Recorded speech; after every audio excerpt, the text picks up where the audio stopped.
നിർണായക നിയമസഭാ തിരഞ്ഞെടുപ്പുകളിലെ പരാജയത്തിനു പിന്നാലെ വോട്ടർ പട്ടികയിലെ ക്രമക്കേടുകൾ ഉൾപ്പെടെ വീണ്ടും ഉന്നയിച്ച് കോൺഗ്രസ് അധ്യക്ഷൻ മല്ലികാർജ്ജുൻ ഖാർഗെ.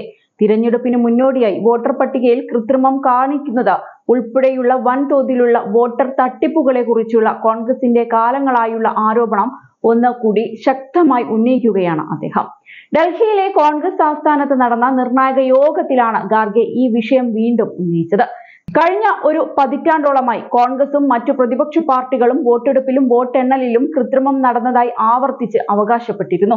ഇക്കാര്യത്തിൽ എക്കാലവും അവർ പ്രതിക്കൂട്ടിൽ നിർത്തുന്നതാവട്ടെ രാജ്യം ഭരിക്കുന്ന BJP-യാണ്. കഴിഞ്ഞ വർഷത്തെ ഹരിയാന നിയമസഭാ തിരഞ്ഞെടുപ്പിൽ ഇലക്ഷൻ കമ്മീഷന്റെ സംശയാസ്പദമായ തീരുമാനങ്ങൾ ഭരണകക്ഷിയായ ഭാരതീയ ജനതാ പാർട്ടിക്ക് അനുകൂലമായി ഫലത്തെ മാറ്റിമറിച്ചുവെന്നാണ് അവർ അവകാശപ്പെട്ടിരുന്നത്. മഹാവികാസ് അഘാഡി പരാജയപ്പെട്ട മഹാരാഷ്ട്ര തിരഞ്ഞെടുപ്പിനെ പരാമർശിച്ച് അടുത്തിടെ പാർലമെന്റിൽ രാഹുൽ ഗാന്ധി ആ വിഷയം ഉന്നയിച്ചിരുന്നു. മഹാരാഷ്ട്രയിലെ വോട്ടർ പട്ടികയിൽ ഗുരുതരമായ പൊരുത്തക്കേടുകൾ ഉണ്ടെന്നായിരുന്നു രാഹുൽ ഗാന്ധിയുടെ ആരോപണം. സംസ്ഥാനത്തെ 42 ലോക്സഭാ സീറ്റുകളിൽ ഭൂരിപക്ഷം നേടാനാകാത്ത BJP 5 മാസത്തിനുള്ളിൽ 70 ലക്ഷം വോട്ടർമാരെ പൊടുന്നനെ പട്ടികയിൽ ചേർത്തതായി അദ്ദേഹം ചൂണ്ടിക്കാട്ടിയിരുന്നു. എന്നാൽ ഈ ആരോപണങ്ങളെല്ലാം തിരഞ്ഞെടുപ്പ് കമ്മീഷൻ തള്ളിയിരുന്നു. ആരോപണത്തോട് പ്രതികരിച്ച തിരഞ്ഞെടുപ്പ് കമ്മീഷൻ വോട്ടർമാരുടെ വോട്ട് ചെയ്യുന്ന കാര്യത്തിലോ ഓരോ മണ്ഡലത്തിലെ വോട്ടർമാരുടെ എണ്ണത്തിലോ കണക്കുകളിൽ പൊരുത്തക്കേട് ഇല്ലെന്നാണ് പറഞ്ഞത്.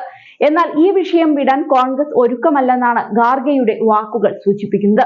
ഈ കൃത്രിമം എന്ത് വില കൊടുത്തും അവസാനിപ്പിക്കണമെന്നായിരുന്നു പാർട്ടിയുടെ ന്യൂഡൽഹി ആസ്ഥാനത്ത് മുതിർന്ന നേതാക്കളുടെ യോഗത്തെ അഭിസംബോധന ചെയ്തുകൊണ്ട് മല്ലികാർജ്ജുൻ ഖാർഗെ കോൺഗ്രസ് പ്രവർത്തകരോടും അനുഭാവികളോടും പറഞ്ഞത്. കോൺഗ്രസ് അനുഭാവികളുടെ പേരുകൾ വോട്ടർ പട്ടികയിൽ നിന്ന് അകാരണമായി നീക്കം ചെയ്തുവെന്നും അദ്ദേഹം ആരോപിക്കുന്നുണ്ട്. മുഖ്യ തിരഞ്ഞെടുപ്പ് കമ്മീഷണറുടെ നിയമനവുമായി ബന്ധപ്പെട്ട വിവാദത്തിലും ഖാർഗെ പ്രതികരിച്ചു.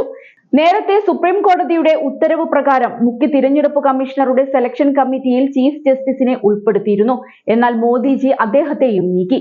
രാജ്യത്തെ ചീഫ് ജസ്റ്റിസിന്റെ നിഷ്പക്ഷതയിൽ പോലും ഈ സർക്കാർ വിശ്വസിക്കുന്നില്ല എന്നായിരുന്നു ഖാർഗെ പറഞ്ഞത്.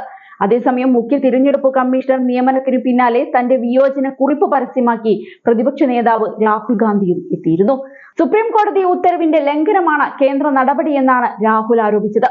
അംബേദ്കറുടെ ആശയങ്ങൾ ഉയർത്തിപ്പിടിക്കേണ്ടത് തന്റെ ഉത്തരവാദിത്തമാണെന്നും എക്സിൽ പങ്കുവച്ച പോസ്റ്റിലൂടെ രാഹുൽ ഗാന്ധി അറിയിച്ചു. സുപ്രീം കോടതി ഉത്തരവ് ലംഘിച്ച് സുപ്രീം കോടതി ചീഫ് ജസ്റ്റിസിനെ BJP-യുടെ നേതൃത്വത്തിലുള്ള കേന്ദ്ര സർക്കാർ ഈ സെലക്ഷൻ കമ്മിറ്റിയിൽ നിന്ന് പുറത്താക്കി. ഇത് നമ്മുടെ തിരഞ്ഞെടുപ്പ് പ്രക്രിയയുടെ സമഗ്രതയെക്കുറിച്ചുള്ള കോടിക്കണക്കിന് വോട്ടർമാരുടെ ആശങ്കകൾ വഷളാക്കുകയാണ് ചെയ്യുന്നതെന്നായിരുന്നു രാഹുൽ കുറിപ്പിലൂടെ പറഞ്ഞത്. മാത്രമല്ല, തിരഞ്ഞെടുപ്പ് കമ്മീഷണർമാരുടെ നിയമനവുമായി ബന്ധപ്പെട്ടുള്ള ഹർജി സുപ്രീം കോടതിയുടെ പരിഗണനയിലാണ്.